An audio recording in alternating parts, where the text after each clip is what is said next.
চাচা আজ তো মাধ্যমিক রেজাল্ট বাড়াইছে গো, সুরাদের রেজাল্টের খবর কি? আগো ভাতিজা রেজাল্ট তো দেখা হয়নি, তো তুমি দেখে দাও তোমার ভাইয়ের রেজাল্টটা। ঠিক আছে দেখছি।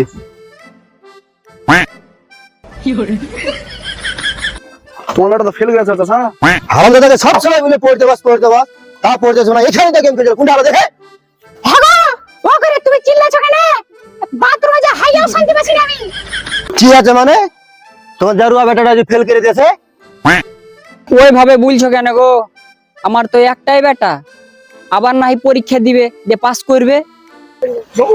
করে বেটা উঠে গেলি, আয় আয় লুকিয়ে থাকিস না, আয়।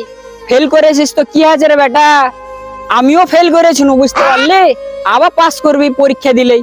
চলে আয়, চলে আয় বেটা আমার, তুই আমার একমাত্র বেটা রে। ওরে বেটা কোন দিকে গেলি? ও কোনো ব্যাপার না, ফেল করেছিস তো কি হলো?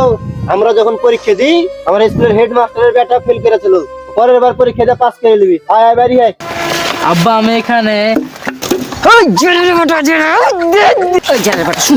তোর লেগে আমি এত কষ্ট করে লোকের বাড়ি ছাগল গরু পুষি, আমি অত সন্ত করে দাঁড়া রে তুই শরীর বাচ্চা।